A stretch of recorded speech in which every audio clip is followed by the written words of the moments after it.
This portion is brought to you by Ultra Pure Water Purifier. Samantala sa inyong lahat na gusto ng malinis na tubig, direkta sa inyong mga gripo, narito na ang Ultra Pure Water Purifier. Matipid na, garantisadong malinis na tubig ang hatid pa. At ngayon sa kasalukuyang kaganapan sa Luntiang Pulo, sa balitaan sa Rembrandt noong August 8, 2014, ang paksa ay tungkol sa usaping pangkapayapaan ng mga kapatid nating Muslim sa Mindanao. Ang mga panauhin ay sina Sultan Ferdausi Abbas, Professor Romel Banlawi, Senator Neni Pimentel, at hosted by Dr. Eric San Juan. Dahil nasa pera-pera lamang, ay mukhang na-overwhelm sa pera yung mga iba. Yung Christian brothers there, magkakaroon ng problema. Lalong-lalo na ngayon ay umaalma na yung kunyari ay sila'y sumusuporta pero mas malaking interest yung Malaysia dahil mukhang malaki na rin ang gastos nila at mababaliwala yung hirap nila at gastos nila sa kanilang agenda sa Mindanao. Siguro kay Sultan Abbas yung ng perception at thinking ng mga taga Mindanao about this situation na mukhang nadidelay na yung agreement between the Philippine government and the Muslim brothers, especially the MLM. Assalamualaikum warahmatullahi wabarakatuh. We just finished fasting the month of Ramadan. This is a very good wake-up call for us. We have been, for the past month, more or less taking it easy. This issue actually involves, to a great extent and very substantially, the gentleman sitting beside me, Senator Neni Pimentel, who was the PSR during the time of President Aquino, and who actually prevented the all-out escalation of military offensive by the Moro Islamic Liberation Front in 1986, when he personally went to talk to Saddam Hashim and Iraq. Itong nangyari, yung na-install yung peace agreement, actually, they're saying that it's yung betrayal of the Philippine government. Kasi the proponents of this agreement, especially when you go to the international arena, they're all praises for this agreement. But nobody has looked into the views and the sentiments of the various sectors of the Bangsamoro. We are against this agreement. Firstly, this agreement has provisions which are pernicious, which are misleading, and which do not in any way attempt to solve the problems in the South. Agreements, negotiations, as in the past, have always been accommodations of the leaders of the front by the government. It never redounded to the benefit of the Moro people.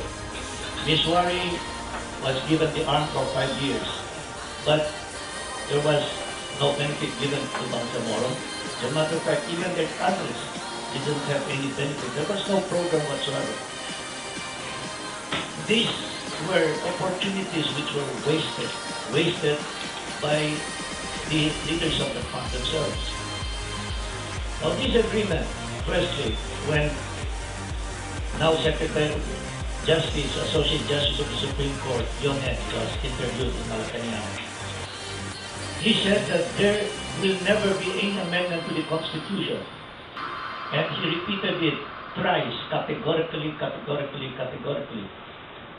But in the framework itself, in Article 7, it provides that there shall be proposals to amend the Constitution to accommodate the agreements whenever necessary.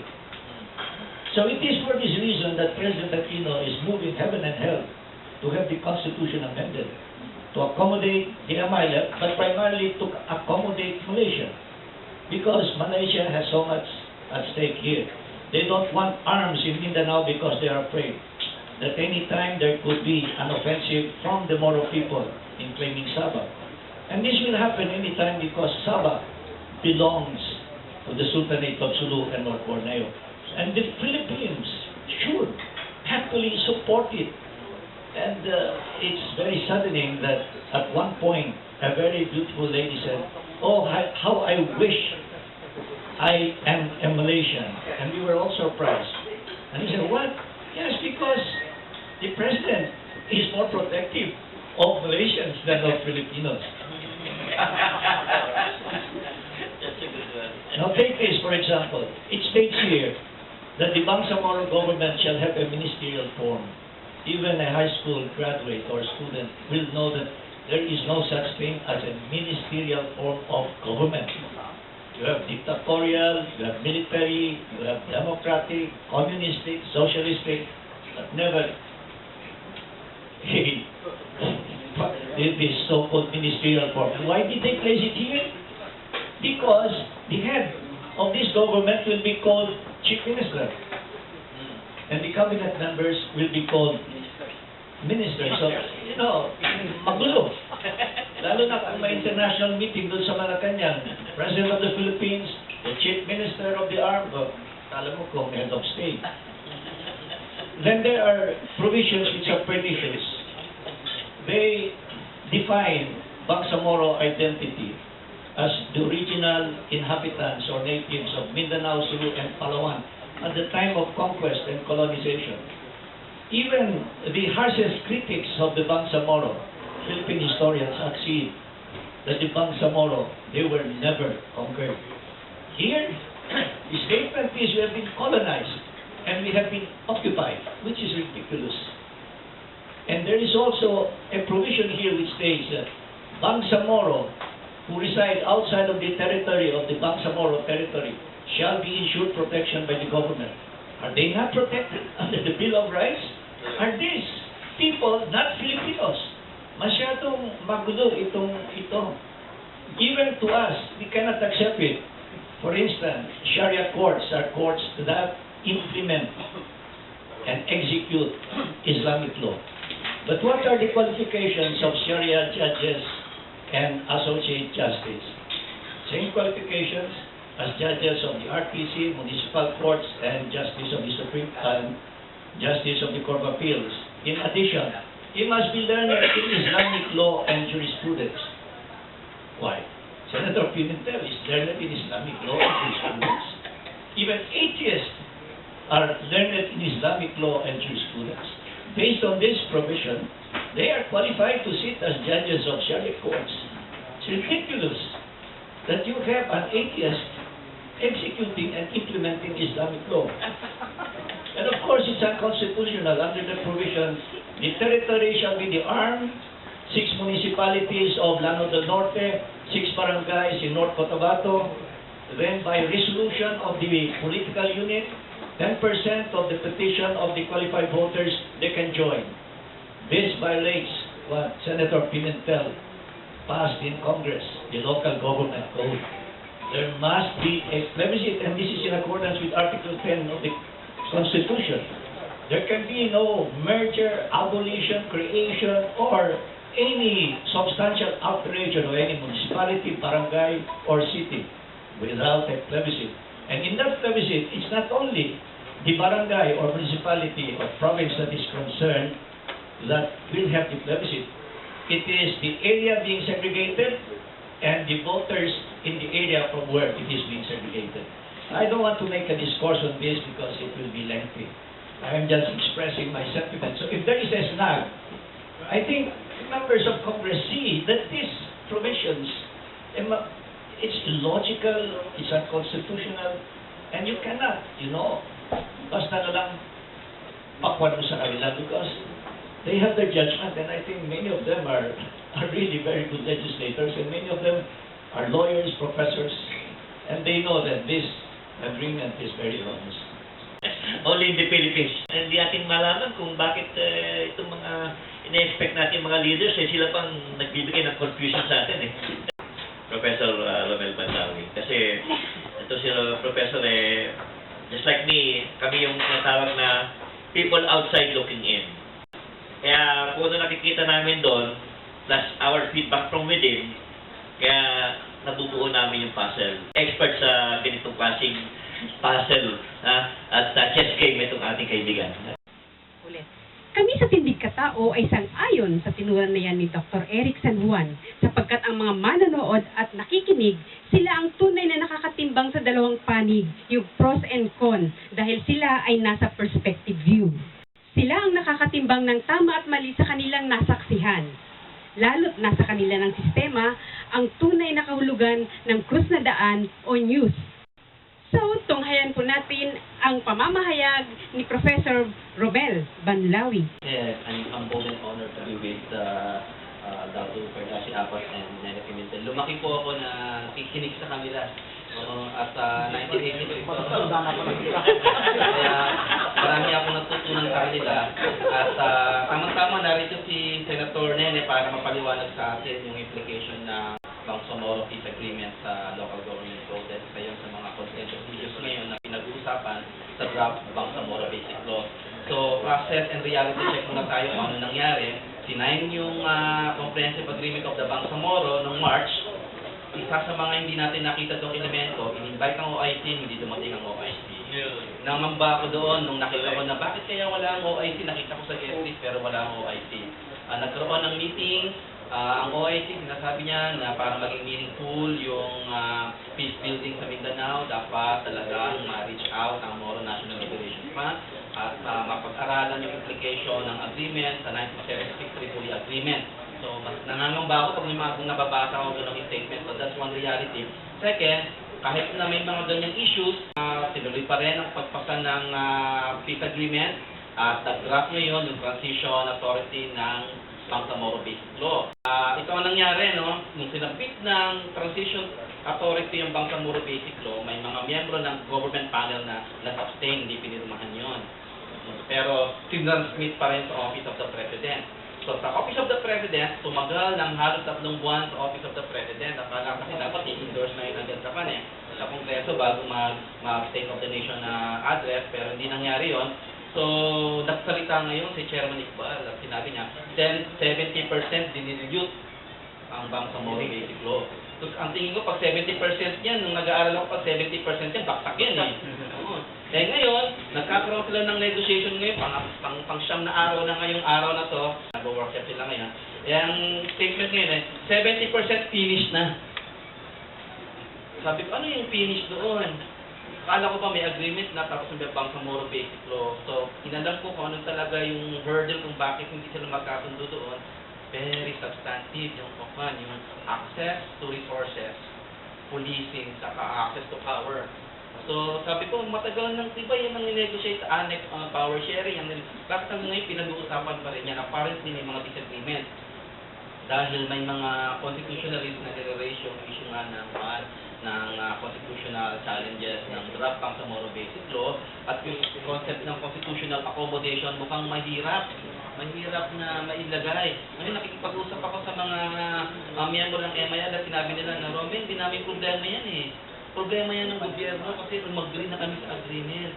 Umag-agree na kami dyan. Kung may mga obstacles man, it's call the Philippine government to remove all obstacles for the rightful implementation of the peace agreement. So, yun ang problema. Ngayon, ano nga yung reality on the ground ngayon? Marami na lang alis na yung pakaramdam because the long delay in the submission of the Bangsamoro Basic Law is telling them na, we are putting around circles. Ito ngayon ang dilema ng MILF cannot turn it back. Kasi committed na sila eh. And this is now the reality. It will be more costly for the MILF and for the Philippine government not to finish this. Okay? And at the same time, may mga implications then on finishing this one. Parang nagka-tightrope ngayon yung both parties dahil down if you do, down if you don't. Ngayon, ano ngayon ang reaction ngayon ng mga ng AFP? Nakikipag-usap po ako sa mga retired generals. Ang dami po nilang mga apprehensions. Marami silang mga nire-rate na issues na nire-rate din ni Dr. Ferdaci Apas. So sabi ko, kung may mga ganyan doubts, paano may erase yung mga doubts na yon? So sa ngayon, ang status po ngayon ng pag-uusap ngayon sa draft Bangsamoro Basic Law ay hindi pa rin natatapos. So nagsalita si Senate President Trilon na mukhang mahihirapan namin tapusin to by the end of December. Kasi hanggang ngayon wala pa yung Bangsamoro Basic Law. Nagsalita ngayon si Secretary Lacierda na mukhang hindi nga talaga masasubmit. itong taon na to, yung Bangsamoro Basic Law. Kung hindi, anong mangyayari ngayon? Ang timeline natin by May 2015, dapat meron na ng mabubuong transition body para i-prepare for the election in 2016 para by 2016 magkakaroon ng ministerial government. Kaya nga sabi ng Panginoon, ministerial lang po yun, din po totoo yun, ministerial lang. Ngayon ang implication ngayon yan sa Mindanao security situation. Matindi po kasi sa monitoring po ng aming institute, napakadami pong challenges ang Mindanao. Ang rido po ay hindi lang po nangyayari among MALF forces, kasi among Abu Sayyaf din po, nagkakaroon na rin po sila ng clan war. Outside po yan, sa peace plan yan, sa peace process yan, pero may mga dynamics of violence na involved, yung mga warlords, tapos yung AFP, ASG, may mga kanya-kanya silang bata na nag-aaway-away. Incidente dyan yung element ng clan violence na nakikita ko na na-aggravate, na-worsen yung clan violence sa Mindanao. Second, yung introduction ngayon ng panibagong alternative for the Muslim world, yung ISIS, yung Islamic State of Iraq and Syria, dahil may mga nagpe-pledge na ng allegiance sa ISIS. At kung nabasa nyo yung sinulat ko sa Rappler, sinabi ko doon na confirm na 2 Filipino Muslims ang napatay na sa Syria in support of joining the opposition in Syria. Tapos may mga reports tayo natanggap na may mga veterans na daw na bumalik na sa Mindanao na dapat ma-validate natin ang gusto yun at nagpapadala pa daw ng mga fighters ngayon. So yun ang pinag-aaralan namin, maghahanap kami ng ebidensya kung may katotohanan po yun. Pero kung ibabasa natin sa mga intelligence reports, may mga ganong mga reports. So ano ngayon magiging implications niyan sa ICS? Kung maitayo itong ministerial form of government, yan ang kakaharapin ngayon ng gobyerno ng Bangsamoro. Paano niya mapipigilan yung paglago ng mga grupo na nag-a-adhere sa ideology ng ISIS. Bukod pa doon, nabasa ko yung interrogation report ni Kair Mundos. Sinasabi na Kair Mundos na aktibo ngayon sa Central Mindanao yung mga foreign terrorist personalities. Hindi na nga JI ngayon foreign terrorist personalities kasi yung JI hindi na ginagamit. So sabi niya from archipelagic Mindanao to Luba silang Tawi-Tawi, nag-move ngayon sila sa Central Mindanao at doon na-meet ni Kair Mundo si Marwan. So nga, kaya sabi ko ngayon, nag-report doon na-access ng interrogation report. So ano yung magiging impact ngayon yan sa Bangsamoro government dahil itong kakaharapin niya. Pangatlo, yung mga warlords. Paano kakaharapin ng Bangsamoro government yung mga warlords ngayon sa Mindanao, lalo na magkakaroon ng eleksyon? Ako, tumataas ngayon ang bentahan ng baril. Panghuli na dapat nating ngayon yung magiging role ngayon ng armed forces sa area na yan dahil nahihirapan na rin sila dahil nakakamonitor sila ng mga problema pero hindi sila makilot dahil declared under the ceasefire agreement, hindi pwedeng pumasok ang AFP sa isang operations na hindi inaaprubahan ng MILF. So kung susumahin mo lahat ng problema kinakaharap ng Mindanao, kung maitayo man yung Bangsamoro government, hindi po ako confident na magkakaroon talaga ng kapayasaang hinahangad natin dahil yung mga challenges po ay talagang komplikado at mas lalo pong muy hirap dahil ang kinakaharap nila ay tunay na mga armadong grupo. So, again, issue ng Bangsamoro Basic Law, yung decommissioning of forces. Yun. At yung policing, kaya gusto ng MIL at magkaroon silang sariling police force. Ayaw po ng Philippine National Police yan dahil ang batas po natin nagsasabi, iisa lang po ang ating National Police. So, yun po, yung mga problemang kakaharapin po natin. Ano ang recommendation nyo doon sa pag-solve ng armed struggle sa Mindanao pagka hindi tumuloy itong pinupos na BBL? Anong recommendation nyo? Kasi ang problema natin sa Mindanao, yung laging merong gera, yung laging hindi na natapos, kaya hindi umunlad ang Mindanao, pati yung mga Muslim na mga gusto magnegosyo, gusto mag-aral, hindi mo rin natutuloy dahil nga doon sa armed struggle lagi. Nakalalo na ngayon, yung rido, lumalala yung rido. So, anong recommendation nyo to solve yung ganitong mga problema? At tulad ng sinabi ko, yung mga negotiations are basically accommodations ng yung mga leadership ng front at hindi nakikinabang kahit na yung kanilang mga members. nakita natin ito with the MNLF. 5 years hinawakan ni Nurulaji Miswari yung arm. Eh sa yung 5 years na yun, hindi maski 3 buwan na nag-opisina siya. Yung nagpapatakbo lang siya ng mga tao doon. Ngayon, itong MNLF, pati MILF, you sum them up, they're not even 0.2% of the Bangsamoro. You sum up their arms, it's not even 0.5% of the arms of the Bangsamoro. So even if they surrender their arms, the Bangsamoro people, the Bangsamoro will never surrender their arms because that's part of, it's a way of life for us.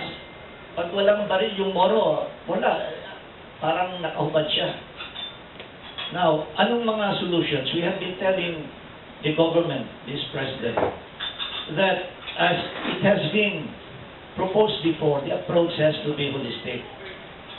Yung time ni Marcos, ayaw niya mag-negotiate dahil sabi niya, divided ang MNLF. Eh, kailangan makausap lahat bago may MI pa. During the time of President Cory Aquino, there were moves. There was yung negotiation with Nur Miswari, the MNLF, but there were also accommodations, moves made towards the MILF.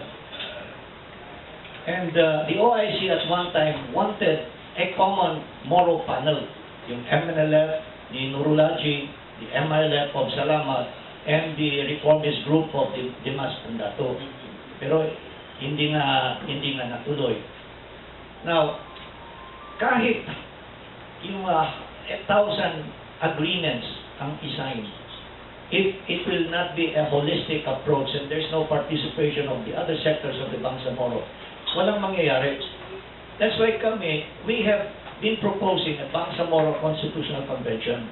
So all the sectors of the Bangsamoro, the religious, the revolutionary, the traditional, the political, the academic, lahat yan will be represented because the Organic Act, those arms, is actually the Constitution. Now, we cannot allow a handful who are not even learned in Islamic law to draw up again the fundamental law for the Bangsamoro. Nakita natin yan doon sa Republic Act 6734. Nakita natin dito sa Republic Act 9014. So we want this participation. And I think the Filipino people should also clamor for a real constitutional convention. Because in 1935, Constitution was dictated by the Americans. In 1973 was dictated by Marcos. The 1987 Constitution was formulated by 50 handpicked Filipinos. So dapat there should be a representation of all the Filipinos in a truly democratic and free constitutional convention, and we draw up our own fundamental law. And this is what we want for the Bangsamoro. Now, what are the main problems sa Mindanao which have to be addressed? First, according to the European Community Report, there is a need for 4 capitals: the human capital, the financial capital, the natural capital, and the physical capital. Human capital refers to human resources. There has been a study made by the Department of Education of 100 pupils going to the elementary. 39% drop out.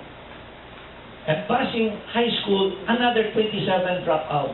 Imagine, only 13 survived passing high school. You bring this ratio to Mindanao, ilan lang.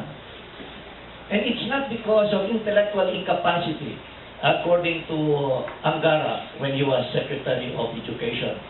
So, walang magandang trust sa ating educational system. The Muslim students of Al-Azhar University, graduates of Arabic, wala silang trabaho dito. There was a proposed item in the curriculum. Then Arabic shall be taught in the elementary schools. Arabic, not Islamic religion, not Islam or religious teaching, but Arabic. So wala silang trabaho. So nag-overstay sila doon. Those who come, immediately go to the MI and they're given jobs. Because yung mga tulad sa Iran, yung mga religious personalities are the ones leading the movements. Sila ang mga nagiging commanders.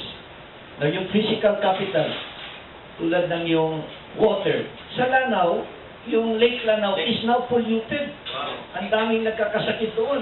Yung mga buntis, marami sa kanila na nakukunan. Pagkatapos the fatality of mga yung birth has become higher because the lake has been polluted and the fishes there do not spawn anymore. Dahil sa yung hydroelectric plants na hindi well managed. So, walang kwan doon. You talk of financial capital, hindi makautang yung mga Muslims sa bangko. Dahil yung lupa nila walang title. Why? Because when President Quezon assumed office, he declared all the lands in Mindanao as military reservations. So this has to be addressed too. Hindi yung negotiations, walang mangyayari dito. And I think this is not only true of Mindanao, but this is true of the Philippines in general. For as long as the other sectors cannot participate, walang mangyari dito. And this is what I pointed out to the OIC. Kasi as of now, I'm still the General Legal Counsel of the Moro National Liberation Front. Now, as far as the OIC is concerned, it's useless. After King Faisal died, wala na, nothing. As a matter of fact, they have sustained the existence of this agreement. Philippine, pati MNLF, dahil yun lang ang agreement na papirmahan nila. And now they have been reduced to a mere organization of Islamic cooperation. So, don't be bothered by the Who will join the Constitutional Convention of the Bangsamoro? Follow-up question ni Sammy. Well, we have proposed to the President that Congress call for it and that the delegates will be selected by election, but there should be at least a number of appointed representatives for each sector so that there is a guaranteed representation of every sector. Then they will draw up the fundamental law and pass it to Congress, have it approved or whatever. But it is necessary that all the sectors must be represented. Now, as far as the Islamic Caliphate is concerned, marami ng jihadists nandiyan sa Mindanao. And this transcends borders, this transcends nationalities. Kasi they want the establishment of the Islamic Caliphate. Kami, while we may support secession, autonomy will not be granted, we will never support an Islamic Caliphate. Kasi wala na. And to the Arabs, actually, they also have this superiority complex. You go to Saudi Arabia, even if you're a Muslim, pag hindi ka Arab, they don't look at you as an equal. How many people are involved in yung delegates?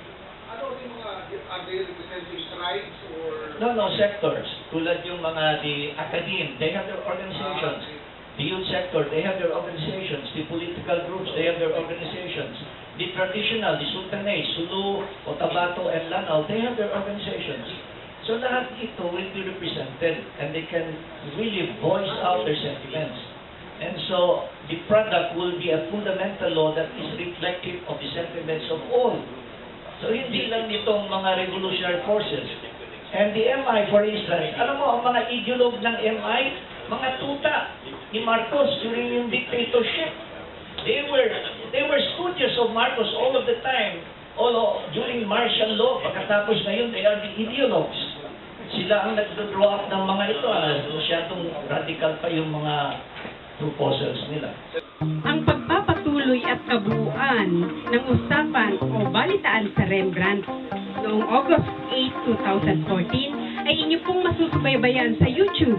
I-search nyo lang ang Tindig by Ed Tamara. Sa ating pagbabalik naman po sa segment C, matutunghayan na po ninyo for the first time ang Celebrity Hour. Abangan nyo po yan pagkatapos lang ng ating mga kakampi online.